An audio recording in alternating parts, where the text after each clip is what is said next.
Top of the morning to you. Welcome back again to the permission statement. For those of you that just got here, appreciate you guys for coming. For those that have been along the ride with me, I thank you for still being here because I know it's a lot and I appreciate your patience. But there's still more to come. Like I said, I'll start getting into the whole legal conundrum more, but still got more filler to go through. And I got to get on the road soon. So I'm going to touch bases on what I was talking about yesterday with Juvenile Hall and California Youth Authority and that experience and these enablers. And I had to say it, the toxic females. So I'm going to call them enabling toxic females that I have in this environment. And from what I've seen, they don't get held accountable quite the same as young men would be. Like when they were younger, they don't, how you say, other people enable them, whether it's the system or whether it's family members or whatever, so they don't quite suffer the same consequences as young men, is what I was trying to express. And so why it's so urgent to me to protect my son or to make sure that he doesn't go through any of that suffrage. I don't know if you were listening to what I was saying yesterday, but we can't, once our kids are taken into the juvenile justice system, if that's the path that they end up, they're out of your protection. You can no longer protect them, and they're catapulted into an environment where they have to be savage, and they have to be. It's a predatory environment, so they have to be able to be on a different level of mindset, and that can change them indefinitely. To just have to be in that constant state of readiness and awareness at such a young age, right? They had to go in there and be what it is. I don't know if you heard what I was telling you. The respondent in this issue is a social worker for Child Welfare Services for Napa County. She had to respond to that juvenile hall because one juvenile inmate brutally raped another juvenile inmate. Right there in Napa, so, and that's juvenile hall and all these other places.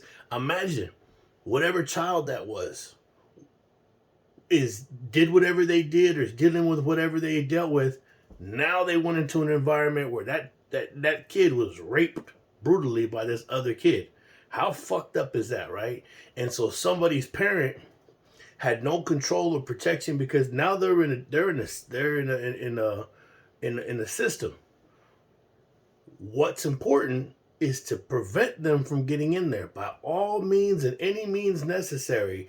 Parents need to be on point to keep their guy. I told you the story about that dude getting knocked out by his rivals, and those fools each took turns rubbing their dick all over that fool's mouth and his lips and shit all up in there. And fuck, talk about devastating somebody's reputation, right? And that dude was a pretty down dude because he and I were gonna get into a fight out on the streets before I saw him in there and before I witnessed that thing in the court tank in San Diego Juvenile Hall. He was a down ass fool. I mean, didn't have a whole lot of chunkums. Bird whooped his ass, but I mean, to go out like that, to get knocked the fuck out, and then have three dudes you don't get along with rub their fucking pecker all over your mouth. I mean, that's just hang it up, just hang it up, just go on about your business, and But think about your child. Imagine if your child's in an environment like that to where they gotta be they gotta be savage. Just I don't know what else to put it. And whatever they're already going through, whether it's drug addiction, maybe they were being beat up, whatever the case may be that led them to being like me. I was escaping violence from a family that had violence handed down from generations of generations, and that's how they justified how they discipline children is to fuck them up. And so I was a runaway, and then eventually catapulted me to juvenile hall, and eventually to gladiator school, man. And it's just like that stuff has an impact on you because if you do not become savage or like I say, a gladiator, it's like everybody's watching, and if you don't react, if you don't do something, if somebody bumps you or it's a trip, they do it intentionally to test you, to see if you're going to fight and you're going to fight hard. Or you're going to be, man, I've seen some crazy stuff.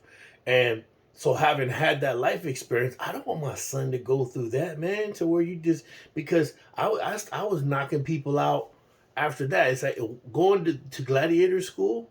It it messes with your impulse control because you're always in that mindset to where it's like in there that you can't talk. It's like it's not like oh what. Nah, if you sit there and run your mouth instead of just ones and twos, put, get them up, then they look at that as weakness, and it's like then again, like I said, that's what I mean. It's like it's you have to be savage on a whole different level because if you're sitting there just trying to like talk your way out of it or just be loud. Instead of just saying, okay, psh, let's go back here and bah, bah, bah, bah, bah, get them up, then they consider that you're weak. So that's how you have to be every single day of your visit or your stay there. And it starts off at juvenile hall. And then what leads to juvenile hall, whether it's runaway, whether it's drugs, whether it's gangs. So it is important to me to keep my son away from all that shit, you know, and to not glorify that, and to keep people out of his perfect, you know, out of his right and left, his orbit that would try to like glorify or make him think in any way that that shit's kind of cool. Or when I look at toxic females that bring those kind of men into the environment of their son for their own selfish, weak ass decision making process. They're like, oh God, he's in a gang and he like lives at home with his mom and but he's so hot though. It's like, damn, don't they realize that their son's gonna look up to that individual, and certain behaviors that are glorified, that's that's that's being observed by these children, and so like I said, I see them as the enemy because anybody that may hand down fake wisdom or influence to my child, nah, no. I don't think so. And most of them, like I said, have not suffered. Unfortunately, men are given far more consequences. The respondent in our issue has been given so much latitude and flexibility that she hasn't truly suffered despite all the things that she did. She's only got like little light taps. She's never gone to and suffered the entire consequence. And that's unfortunate because when people don't do that, then they really think that, oh yeah, no, this ain't that bad. No, man, you really got it. You have to endure suffrage to understand that it is suffrage. So let me dip back into some of the murders. I got more to go. 1999, Fort Benning, Georgia. We'll call this dude Crooks, but his name was Rudy, and he was a cool dude. You know, like I said, everybody's got a nickname, and that was his. But he was a good dude. Always, always positive, loved by many. I was in Fort Benning, Georgia, again at Bravo 254, and I called home, and come to find out, when I left, he was doing good. He was working, and life was. He met this girl, and he'd been with her for quite some time, and he stepped into that father role for her daughter, and he loved her. He loved the girl. The actual biological father of the young lady, he was in prison, and eventually, the dude got out. And what happened was, he came to the house to try to take his daughter away from the baby's mother. He brought some of his friends, and my friend Rudy was there, and he came out onto the lawn. I was like, hey, man, you can't do this. Like, this ain't the way to do it. And that dude and his friends stabbed my friend to death. So he's dead now. And it's unfortunate because he was really young. This is 1999. I was 23 back then, so he might have been 20, maybe 21 at the most. But he was young, and he loved this girl, and he tried to step into a role to try to do the right thing, and he paid for it with his life. And things like this are always resonating through my mind. And so when I'm dealing with these people, I don't underestimate much. You know, you have to learn from other people's mistakes or their decisions and the consequences of their actions in the hopes that you won't have to suffer or somebody else won't have to suffer on your behalf because of your choices. But if you don't incorporate that into your decision making process, then it's a wasted lesson. And their sacrifice was for nothing. I mean, not that they would willingly, some of the sacrifices they wouldn't willingly make, but you can learn from that and not have to go down that path. Or you can hand that wisdom down to somebody so maybe they won't. Maybe they'll keep that in their mind when they're faced with the similar circumstance. And so as I go through all these murders and people that I've lost along the way, I left Napa after dealing with all this chaos, and I went into the belly of chaos, and that was increased exponentially over the years. And then it got to a point where it's like, hey, you know what? Peace of mind is worth quite a bit. And then I stepped out there. I'm a, how you say? I'm a protector, and I've deployed with other men, and we stood in the face of people who would do harm to others, like on a level that most people can't even fathom. And so to having taken part in history, it's an awesome responsibility that now you've done something great that you want to keep with that by not doing bad things. So as time passed by, I realized that the people on my right and left, not all of them, but some, they weren't good people. They're not much different than the people that we were sent to stop. And so you would soil your good work and the work of these good men that you've served with to go out there and put their lives on the line, and some of them paying the ultimate price. And that if you keep company with like-minded people that are like the people that you fought so hard against, or that that you were sent to stop from doing what they were doing, it's like, what's the point? And so over time, I just couldn't stand by and do nothing. And so again, I needed peace. And so I came back home. And I pulled from the Garden of Chaos and hoped that change was what she sought too.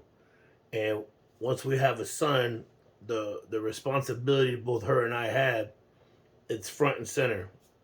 She screwed up with her first son, but there was another opportunity. And as I saw her starting to slide back into old mistakes, I guess you'd say. I mean, it broke my heart to just like, at some point, enough was enough. And all these people on the right and left, they're toxic as can be. They don't even realize it. That's what's crazy. They don't even look around how many men in their family, how many men, in their family have already been to prison or actively in gangs and all this other shit, man. Like, don't y'all see that? But because they want to party and they want to try to pass off enabling negative behavior as some kind of empowerment, when how would it be empowerment? How would it be righteous to empower somebody who's already grown adults to claim empowerment by handing down weaknesses to the youth, or to somebody who's hasn't got to that point yet and still has a road in front of them to go? How is it to empower myself to hand down negative potential outcomes for these people by influencing them that, this wasn't that bad. This is cool. This is celebrate the negativity. That's not good. And so that's what I'm here for. But we got a long way to go, and I'm telling you, there's a narrative within the narrative. So let's see how far we go here on the permission statement. And this is therapeutic for me, so I don't have to keep this stuff inside. But it's been mad chaos, man. I still got a picture to show you guys. They've tried to weaponize the stuff that I've endured, the pain, the suffrage these people are supposed to be advocates, but yet they're trying to weaponize the suffrage that I've done, and my willingness and my relentless determination as a father to protect my son from making these same mistakes or going down these paths. They've tried to weaponize the harm that I've suffered against me to try to justify their own actions. It's been crazy toxic, man. And it is an army of enablers, as you'll see as we go along here. So I appreciate you for coming here and listening and taking the time to watch my videos. It's like 5 in the morning. I got to get back to work. Have a good day, folks.